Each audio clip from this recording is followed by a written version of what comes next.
नमस्कार. महत्व मापन म्हणजेच मेन्सुरेशन ह्या धड्यातला आपला पुढचा पॉइंट आहे. हा पॉइंट खरा तुमचा 10वीला सुरू झालेला आहे. त्याच्या आधी जी एक्झाम्पल्स आपण बघितली ती 9वीला झालेल्या फॉर्म्युलांवर आधारित होती. तर पुढचा पॉइंट आहे शंकुछेद या फ्रस्टम ऑफ द कोन. म्हणजे काय की एखादा शंकू दिला असेल तर त्याचा पृष्ठफळ किंवा घनफळ आपल्याला माहितीच आहे. आता आपण शंकुछेदाचं म्हणजे एखादा शंकू असेल त्याचं असं वरचं टोक जर आपण कट करून टाकलं तर जी काही आकृती उरेल त्या आकृतीचं पृष्ठफळ, घनफळ, एकूण पृष्ठफळ वगैरे ते सगळं बघणार आहोत. त्याच्या आधी आपण थोडंसं शंकूचं म्हणजे कोनाचं पृष्ठफळ म्हणजे सरफेस एरिया आणि घनफळ म्हणजे व्हॉल्यूम काय होतं ते थोडंसं आठवूया. 9वीला हे झालेत फॉर्म्युले. समजा हा अशा टाईपचा शंकू असेल तर अर्थात हा जो बेस असतो तो सर्क्युलर असतो म्हणजे वर्तुळाकार असतो हा बेस. त्यामुळे ही आपण आर अशी रेडियस आपण म्हणतो. त्याच्यानंतर या शंकूच्या टोकापासून इथपर्यंत एक परपेंडिक्युलर येतो जो ह्या सर्कलच्या सेंटरवर येतो बरोबर. त्यामुळे याला आपण लंब उंची किंवा हाईट एज असं म्हणतो आणि ही तिरकस उंची असते एल. त्याच्यावरून फॉर्म्युलामध्ये आपल्याला एल वगैरे लागतं. तो एल आपण कसा काढतो? हा काटकोन त्रिकोण झाल्यामुळे आपण पायथागोरस वापरला होता आणि L square is equal to X square plus R square. त्याच्यावरून L is equal to square root of X square plus R square. अशा पद्धतीने एल कसा काढला होता ते बघितले. हे सगळे फॉर्म्युले 9वीला झालेले आहेत. अशा पद्धतीचा तो शंकू असा असतो.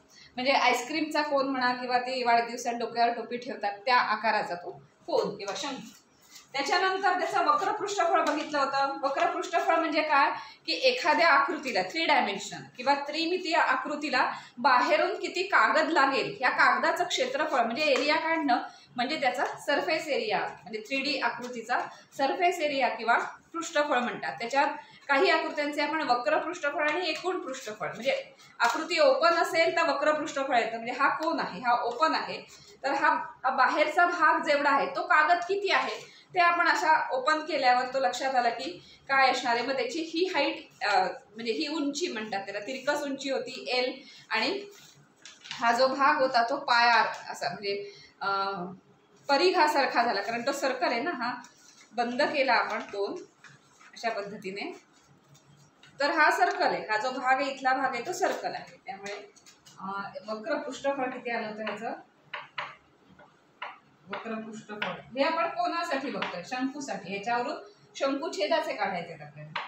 तर पाय आर आणि एल आणि मग वक्र पृष्ठफळ असेल म्हणजे हा जो भाग आहे इथला वक्र भाग आहे त्याचं झालं.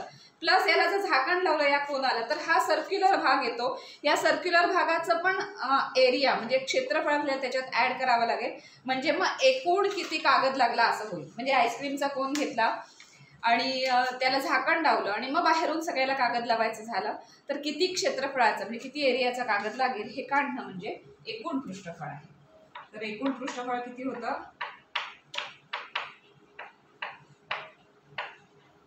एकूण पृष्ठफळ म्हणजे हे पाय आर आहेच प्लस सर्क्युलर भाग म्हणजे पाय आर स्क्वेअर.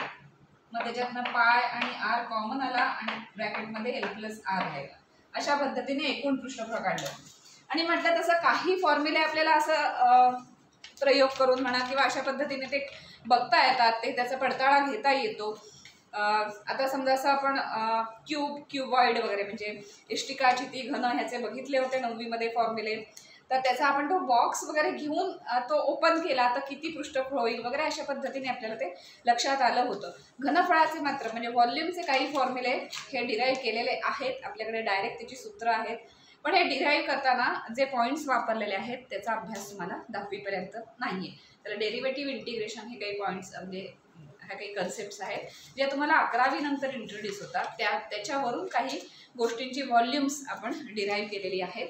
तर आपण ह्याचा फॉर्म्युला डायरेक्ट घेतला होता की कोनाचे म्हणजे शंकूचे घनफळ ते काय होतं 1/3 पाय आर स्क्वेअर एच. एच म्हणजे इथे लंब उंची घ्यायची आणि इथे एल म्हणजे तिरकस उंची घ्यायची. तर अशा पद्धतीने आपण कोनाचे सगळे फॉर्म्युले बघितले म्हणजे शंकूचे सगळे फॉर्म्युले बघितले. आता शंकुछेद म्हणजे अशी गोष्ट आहे की एखादा शंकू असा दिलेला असेल तिथे असं नॅरो असं टोक असणार आणि इथे सर्कल असणार आहे जे आर रेडियस होईल. पण ह्या शंकूला समजा असं कट केलं वरचा भाग असा कापून टाकला तर हा जो भाग उरेल तो भाग कसा दिसणार आहे? मग या दोन लाईन्स राहणार आहे तशा, हा खालचा सर्क्युलर भाग तोही असाच राहणार आहे आणि हा वरचा टोक कट केल्यामुळे इथे पण असा सर्क्युलर भाग दिसेल. एक्झॅक्टली वृत्तचितीसारखं नाही, कारण वृत्तचितीला काय असतं, वृत्तचितीला हाईट जी असते ती सगळीकडे सेम असते, इथे तशी हाईट सेम नाही.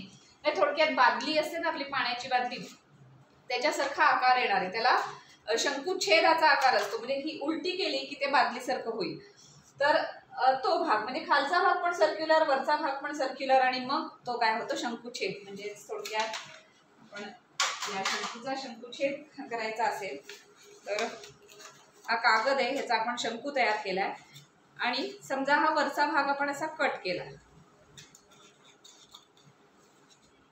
आता कट केलेला जो वरचा भाग आहे तो शंकू आहे, कारण इथे असं बघितलं नीट तर छोटा शंकू आहे, पण शंकू आहे. तर हा कट केलेला भाग हा पण एक छोटा शंकू आहे, पण हा मात्र शंकू नाही, हा शंकुच्छेद म्हणायचा याला. हा शंकू का नाहीये? कारण इथे बघितलं तर हे जसं सर्कल आहे ह्या बाजूला सर्क्युलर आहे बेस, तसा ह्या बाजूला पण वर्तुळाकार बेस आहे सर्क्युलर.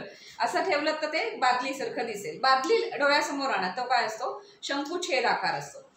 तर याचं व्हॉल्यूम काढायचं झालं, आता जसं म्हटलं कोनाचा व्हॉल्यूम आपण इंटिग्रेशनच्या कन्सेप्टने काढलेला आहे, तसं ह्याचं व्हॉल्यूम काढायचं आलं तर कसं येणार? म्हणजे इंटिग्रेशनच्या कन्सेप्टने त्याचा फॉर्म्युला आहेच, तो आपण डायरेक्ट इथे लिहून पाठ करणारच आहोत.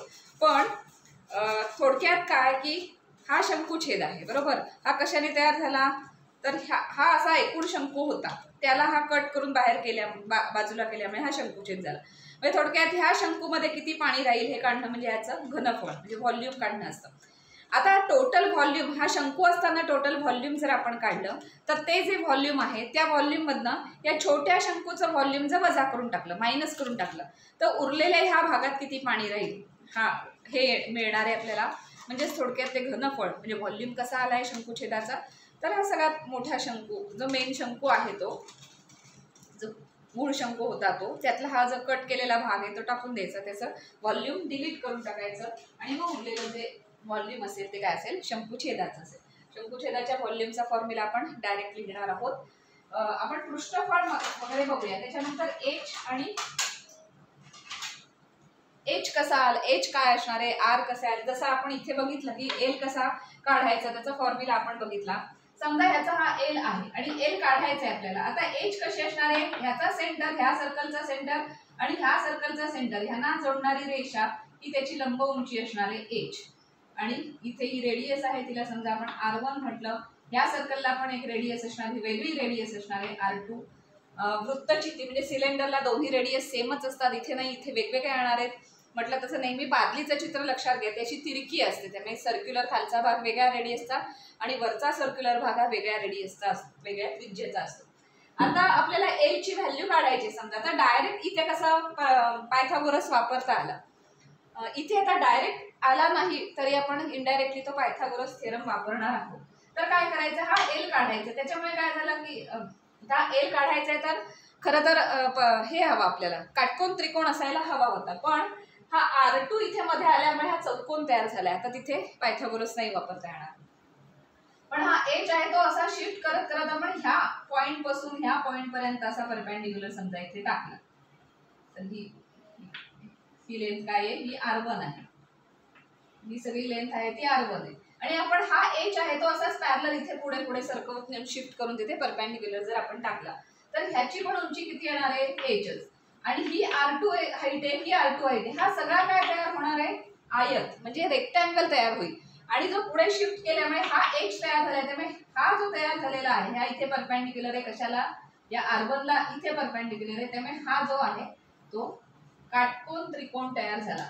मग एक बाजू त्याची एच आहे, कर्ण त्याचा एल आहे, हायपोटेन्यूज एल आहे, तर ही बाजू किती हे जर आपल्याला काढता आलं तर आपल्याला एल ची व्हॅल्यू तिथे काढता येईल. आता ती बाजू किती हे आपण बघूया.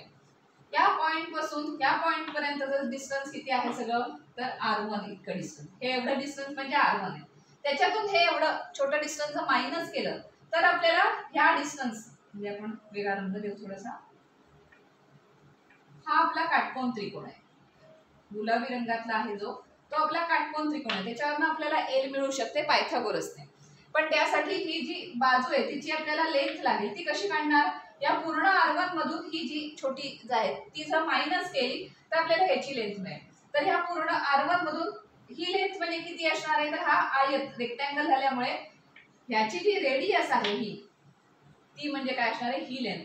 ही आणि ही लेंथ दोन्ही सेम असणार ना, कारण रेक्टँगल आहे म्हणजे आयत आहे, म्हणजे ह्या पूर्ण R1 मधनं हा फक्त R2 मायनस केला की आपल्याला ती लेंथ मिळेल.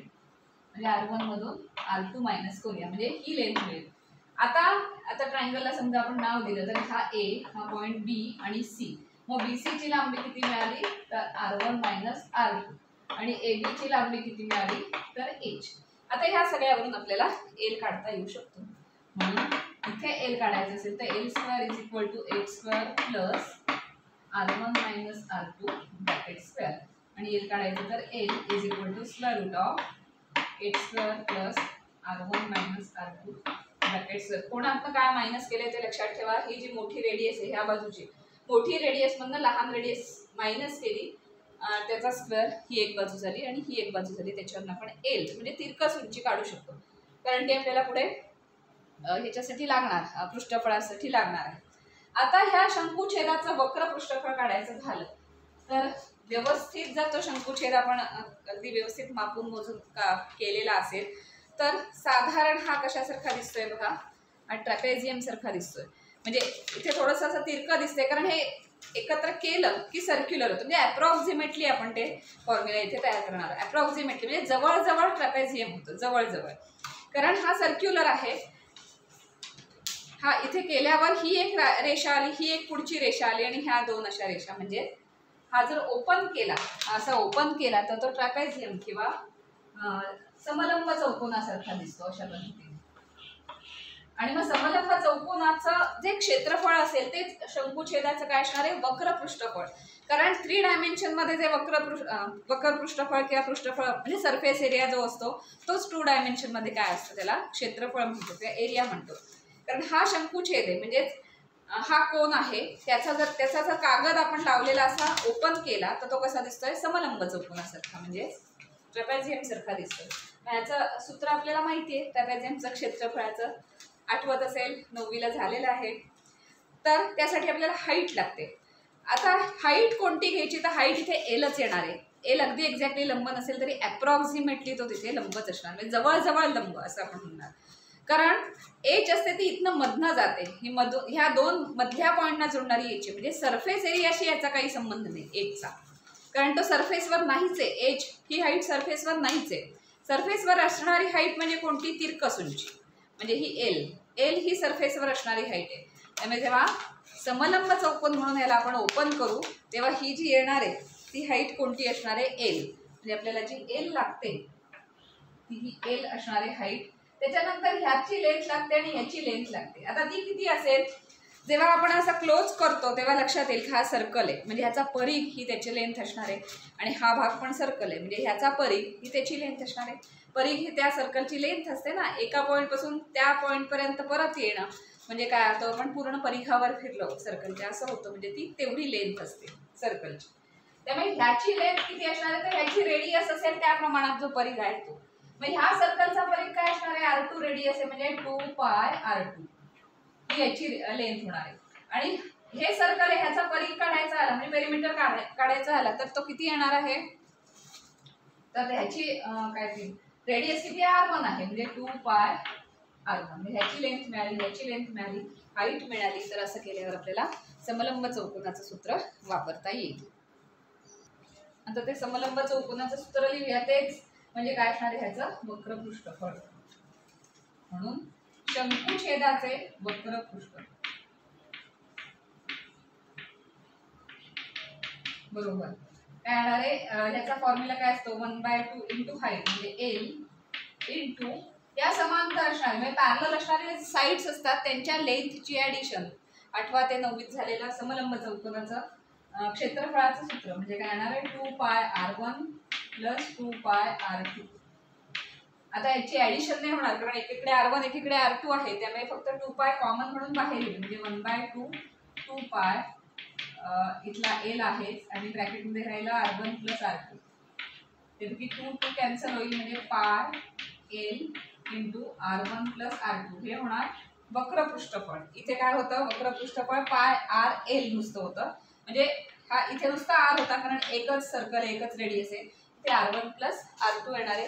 पाठच करून ठेवा ते फॉर्म्युले, कारण एक्झाम मध्ये पटकन आपल्याला फॉर्म्युले लागणार आहेत. हे सगळं आपण विचार करत बसणार नाही की आपण तो ओपन केल्यावर काय होणार, ट्रॅपेझियम होईल मग त्याचं सूत्र कसं, एवढा सगळा विचार करायचा नाही आपल्याला, डायरेक्ट फॉर्म्युले आपल्याला करायचे आहेत. त्यामुळे पाठच चांगले तोंडपाठ करून ठेवा ह्या धड्यातले सगळे फॉर्म्युले. हे झालं वक्र पृष्ठफळ. आणि मग एकूण किती होईल, एकूण पृष्ठफळ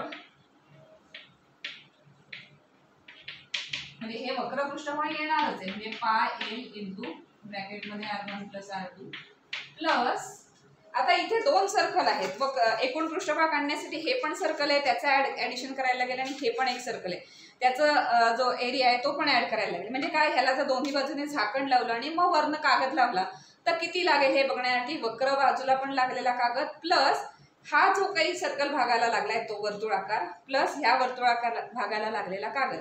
मग ह्याचं क्षेत्रफळ किती आहे, एकाची काय म्हणायचं रेडियस, म्हणजे एकाची त्रिज्या R2 आहे आणि एकाची R1 आहे, त्याप्रमाणे वेगवेगळं लिहायचं. म्हणजे पाय R1 स्क्वेअर आहे आणि पाय R2 स्क्वेअर. आता यांचा 2 वगैरे होणार नाही कारण R1 आणि R2 वेगळे आहेत, त्यामुळे असा एवढा सगळा फॉर्म्युला येणार. हा झाला शंकुछेदाच्या एकूण पृष्ठफळाचा फॉर्म्युला. आता फक्त आपण घनफळाचा फॉर्म्युला इथे लिहिणार आहोत. तर त्या ह्या याच्यावरूनच आलेला आहे, तर घनफळ, घनफळाचा फॉर्म्युला आहे 1/3 पाय h. इथे काय होतं 1/3 पाय r स्क्वेअर h, त्यातलं 1/3 पाय h तसंच आहे, r स्क्वेअर च्या ऐवजी आहे ब्रॅकेट मध्ये R1 square plus R2 square plus R1 into R2. हा नीट लक्षात ठेवा, पाठ करा. हा घनफळाचा फॉर्म्युला आहे. कशाच्या घनफळाचा, तर शंकुछेदाच्या घनफळाचा हा फॉर्म्युला आहे. तर अशा पद्धतीने हे शंकुछेदाचे सगळे फॉर्म्युले आहेत. हे कसे आले हे तुम्हाला काही एक्झाम मध्ये येणार नाही, फक्त आपल्याला कळावं म्हणून मी हे अशा पद्धतीने तुम्हाला सांगितलंय. पण फॉर्म्युले पाठ मात्र करायला हवेत, कारण हे जरी कळलं असलं तरी एक्झाम मध्ये आपण एवढे सगळं करत बसणार नाही. तोंडपाठ करा चांगले, आणि ह्याच्यावरची आपण काही उदाहरण बघू.